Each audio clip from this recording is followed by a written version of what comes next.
નમસ્કાર દર્શક મિત્રો, હું છું રૂપલ લુણીચિયા. સંપૂર્ણ ન્યૂઝમાં આપનું સ્વાગત છે. પાલનપુર તાલુકાના મલાણા ગામે સરપંચ વિરુદ્ધ અવિશ્વાસની દરખાસ્ત રજૂ થઈ હતી, જેથી સોમવારે ડેપ્યુટી સરપંચના અધ્યક્ષસ્થાને બેઠક યોજાઈ હતી, જેમાં 10 સભ્યોએ અવિશ્વાસની તરફેણમાં આંગળી ઊંચી કરી મતદાન કર્યું હતું.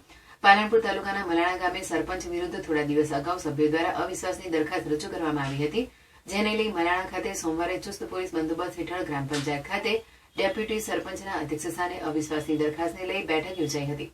આ અંગે પાલનપુર તાલુકા વિકાસ અધિકારીએ જણાવ્યું હતું કે પાલનપુર તાલુકાના મલાણા ગામે સરપંચ વિરુદ્ધ અવિશ્વાસની દરખાસ્ત રજૂ થઈ હતી, જેથી ડેપ્યુટી સરપંચના અધ્યક્ષસ્થાને બેઠક યોજાઈ હતી, જેમાં વિસ્તરણ અધિકારી હાજર હતા. 11 સભ્યો પૈકી સરપંચ હાજર ન હતા, જેથી ડેપ્યુટી સરપંચના અધ્યક્ષસ્થાને બેઠક યોજાઈ હતી, જેમાં અવિશ્વાસની તરફેણમાં 10 મતો મળ્યા હતા, જેથી અવિશ્વાસની દરખાસ્ત પસાર થઈ હતી. આગામી 3 દિવસ બાદ સરપંચનો હોદ્દો ડેપ્યુટી સરપંચને આપવામાં આવશે.